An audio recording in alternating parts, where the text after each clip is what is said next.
America versus Iran final showdown.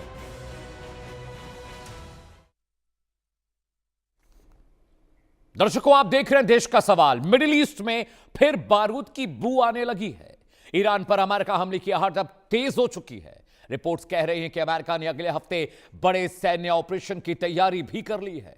50,000 से ज्यादा सैनिक, युद्धपोत, फाइटर जेट और मिसाइल सिस्टम खाड़ी में तैनात किए जा चुके हैं। बस इंतजार है डोनाल्ड ट्रंप के हां कहने भर का। सवाल यह है कि क्या दुनिया एक और बड़ी जंग के मुहाने पर खड़ी है? क्या ईरान को घेरने की पूरी स्क्रिप्ट तैयार हो चुकी है? और अगर हमला हुआ तो क्या सिर्फ तेहरान जलेगा या पूरी दुनिया इसकी आग में झुलसने जा रही है? अमेरिका कह रहा है ईरान परमाणु खतरा है। ईरान कह रहा है हमला हुआ तो जवाब ऐसा होगा कि दुनिया याद रखेगी।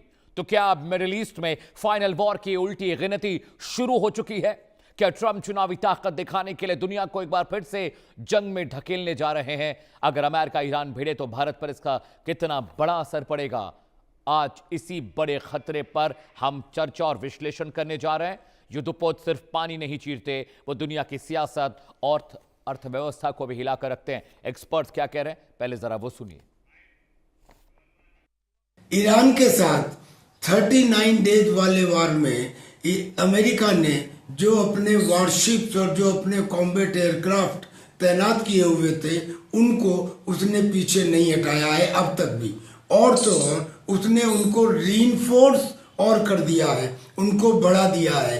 2 एयरक्राफ्ट कैरियर वहां पर मौजूद हैं, अब्राहम लिंकन और जेराल्ड फोर्ड। और इसके अलावा अब यहाँ तक किया जा रहा है कि F-35 में एक और फ्यूल इंजन लगाया जा रहा है और उसे लगाने के लिए बेशक एक मिसाइल कम की जा रही है, लेकिन एम ये है कि F-35 को हवा में रिफ्यूलिंग की आवश्यकता ना हो। डोनाल्ड ट्रंप ने कहा कि मैं ईरान के साथ युद्ध में बेहतर स्थिति में था, लेकिन पाकिस्तान के निवेदन पर उस पर एहसान करते हुए मैंने सीज फायर डिक्लेयर कर दिया। सीज फायर के बाद में मैंने प्रस्ताव दिए ईरान को कि वो न्यूक्लियर एनरिचमेंट करना बिल्कुल बंद कर दे। मैंने ये भी कहा कि प्रॉक्सी को मदद करना बिल्कुल बंद कर दे। मैंने ये भी कहा कि वो स्टेट ऑफ हॉर्मुज में किसी तरह का कोई शुल्क ना वसूले। चीन से खाली हाथ लौटे ट्रंप ने सबसे पहला स्टेटमेंट जो है वो ईरान लेकर ही कहा कि आने वाले दिनों में उनको डेसिमेट कर दिया जाएगा।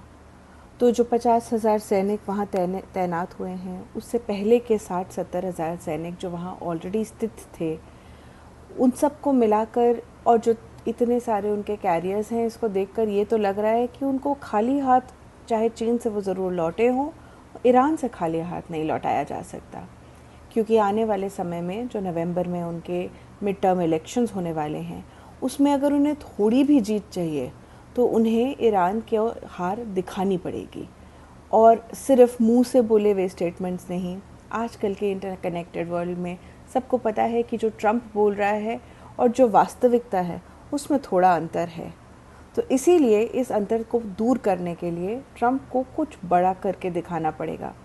पीस डील नहीं, लिखावट नहीं, कागज़ नहीं, कुछ एक बड़ी मिलिट्री विक्ट्री ही आगे ट्रंप को बचा सकती है आने वाली हार से। आपने एक्सपर्ट को सुन लिया, अब देश का सवाल भी सुन लीजिए, जिस पर अगले 1 घंटे लगातार हम चर्चा करेंगे। दर्शकों, सवाल नंबर 1, क्या यूएस सच में अगले हफ्ते ईरान पर बड़ा हमला करने जा रहा है? इस पर हम चर्चा करेंगे पैनल के साथ। सवाल नंबर 2 आपकी स्क्रीन पर दर्शकों, 50,000 सैनिक वॉरशिप की तैनाती क्या फाइनल वॉर का संकेत है? क्या फाइनल वॉर का यह काउंटडाउन है? सवाल नंबर 3 आपकी स्क्रीन पर, जिस पर हम चर्चा करेंगे पैनल के जरिए। क्या डोनाल्ड ट्रंप चुनावी फायदे के लिए मिडिल ईस्ट में एक नया युद्ध छेड़ सकते हैं या छेड़ने की प्लानिंग कर रहे हैं? सवाल नंबर 4 आपकी स्क्रीन पर, अगर अमेरिका ने हमला किया तो ईरान का जवाब कितना खतरनाक और भीषण हो सकता है? सवाल नंबर 5 दर्शकों, जो मैं पैनल से पूछूंगा, यूएस ईरान युद्ध दोबारा छिड़ा तो दुनिया के लिए कितनी बड़ी इकोनॉमिक क्राइसिस ये बनने जा रही है? लेकिन दर्शकों, सवाल तो होंगे ही, लेकिन पहले पूरा मामला भी तो समझिए कि पूरा मामला क्या है। कैसे अब ये जंग मुश्किल पैदा करने जा रही है ईरान के लिए भी, अमेरिका के लिए भी। कागजी सीज़फायर जो चल रहा था वो आखिर कितने दिन चलेगा, उसका होगा क्या? जी हां दर्शकों, सबसे पहले आपको ईरान पर अब तक के सबसे बड़े वॉर अपडेट से मैं वाकिफ करा दूं, उसके बाद मैं आगे का विश्लेषण करूंगा। क्या अगले हफ्ते ईरान के लिए मुश्किल होने जा रही है? क्या अमेरिका ने अब कागजी कार्रवाई और कागजी सीजफायर से तौबा कर ली है? अपडेट आपको बताऊंगा ताकि आपको यह पता चले कि वॉर से जुड़ा अपडेट क्या है। शांति वार्ता की प्रक्रिया ठंडे बस्ते में नहीं, ग्लेशियर के नीचे दब गई है। जहां बहुत ठंडा है वो अब ऊपर आने वाला नहीं है। लेकिन अपडेट देखिए, अलग अलग अपडेट आपको बताने जा रहा हूं कि आखिर वॉर से जुड़ा अपडेट क्या। अपडेट नंबर 1, ईरान पर अमेरिका दोबारा हमला कर सकता है। ये खबरें आ रही हैं और इन खबरों की पुष्टि अगले हफ्ते हो ही जाएगी। अपडेट नंबर 2 आपकी स्क्रीन पर दर्शकों, यूएस का अगले हफ्ते ईरान पर दोबारा अटैक संभव है, हमला संभव है। यह हम क्यों कह रहे हैं, अगला अपडेट आपको बताएगा। अपडेट नंबर 3 आपकी स्क्रीन पर, पेंटागन ने हमले के कई विकल्प तैयार किए हैं, बहुत सारे मुख्तलिफ ब्लूप्रिंट तैयार किए गए हैं। अपडेट नंबर 4 आपकी स्क्रीन पर कुछ ही सेकंड्स में आने जा रहा है दर्शकों। पेंटागन कह रहा है कि ट्रंप के आदेश का बस इंतजार है, जैसे ही ट्रंप साहब कह देंगे अटैक कर दिया जाएगा। अपडेट नंबर 5, सैन्य कार्रवाई बढ़ाने की योजना तैयार है। जो पीट हेगसेथ हैं वो ये बात कह रहे हैं कि हम किसी भी तरह के एक्शन के लिए बिल्कुल मुकम्मल तरीके से तैयार हैं। अपडेट नंबर 6 आपकी स्क्रीन पर दर्शकों, ईरान के सैन्य इंफ्रा ठिकानों पर बड़े हमले की योजना इस बार अमेरिका बना रहा है। अपडेट नंबर 7 आपकी स्क्रीन पर आने जा रहा है, यूएस स्पेशल फोर्सेस का ग्राउंड ऑपरेशन भी मुमकिन है। यानी बूट्स ऑन ग्राउंड की जो बात हम कर रहे थे वो बहुत मुमकिन है, क्योंकि जो न्यूक्लियर प्लांट्स है वहां तक अमेरिका खुद अपनी आंखों से जाकर देखना चाहता है। अपडेट नंबर 8 आपकी स्क्रीन पर दर्शकों आप देख सकते हैं, मिडिल ईस्ट में 50,000 से ज्यादा सैनिक तैनात किए गए हैं। आखिर क्यों?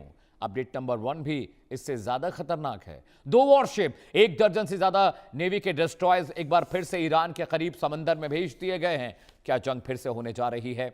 अपडेट नंबर 10 आपकी स्क्रीन पर दर्शकों आने जा रहा है, बड़ी संख्या में अमेरिका ने अपने फाइटर जेट्स भी इलाके में तैनात कर दिए हैं। मिडिल ईस्ट के मुख्तलिफ इलाकों में जहां जहां अमेरिकी फौजी अड्डे हैं वहां पर B-2 stealth fighter jet, F-35 जैसे फाइटर जेट्स को तैनात किया गया है। अपडेट नंबर 11, 5,000 मरीन 82वीं एयरबोर्न डिवीजन के तैयार है। 5,000 मरीन कमांडोज को भी तैयार किया गया दर्शकों, कि अगर वहां पर ग्राउंड ऑपरेशन होता है तो अमेरिकी जो फौजी हैं, जो स्पेशल फोर्सेज है, वो वहां पर जाएंगे। चलिए ग्राफिक्स में आगे बढ़ते हैं। बीते 24 घंटे का जो बड़ा डिप्लोमैटिक डेवलपमेंट है दर्शकों, वो भी आपके लिए जानना, आपके लिए समझना बहुत जरूरी है। समझिए कैसे बीते 24 घंटे में 5 बड़े डिप्लोमैटिक डेवलपमेंट हुए हैं पूरी दुनिया में, जो शायद आपको नहीं पता होंगे और इसीलिए मैं आपको बताने भी जा रहा हूं। वो डेवलपमेंट ऐसे हैं जो ये तय कर देंगे कि अगले हफ्ते अमेरिका ईरान पर हमला करेगा या नहीं करेगा, और हमला होता है तो ईरान किस सलीके और तरीके से रिटेलिएट करेगा, जवाब देगा, ये भी आप समझेंगे। आपके स्क्रीन पर आने जा रहा है डिप्लोमैटिक डेवलपमेंट जो आप देखेंगे। पहला डिप्लोमैटिक डेवलपमेंट दर्शकों, ट्रंप जिनपिंग ने माना है कि ईरान जंग खत्म होनी चाहिए, इस जंग का भविष्य नहीं है। बीते 24 घंटे के 5 बड़े डिप्लोमैटिक अपडेट आपकी स्क्रीन पर है। डिप्लोमैटिक अपडेट 2, ब्रिक्स देशों में ईरान मुद्दे पर एक राय नहीं बन पाई है। इसका मतलब क्या होता है? डिप्लोमैटिक डेवलपमेंट नंबर 3 आपकी स्क्रीन पर। जी हां दर्शकों, डेवलपमेंट 3 क्या कहता है? यूएस का दावा है कि चीन अब ज्यादा अमेरिकी तेल खरीदेगा। चीन ने क्या यह हामी भर दी है या सिर्फ यह अमेरिका का नैरेटिव है? डिप्लोमैटिक डेवलपमेंट नंबर 4 आपकी स्क्रीन पर दर्शकों कुछ ही सेकंड्स में।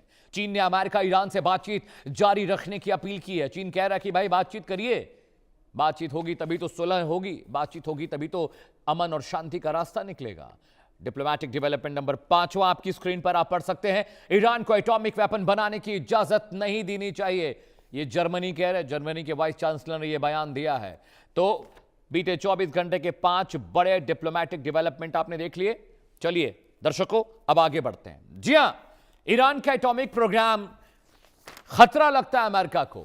अमेरिका ने इसे लेकर क्या बयान दिया है, ट्रंप ने इसे लेकर क्या बयान दिया, दर्शकों यह आपको जानना या आपके लिए समझना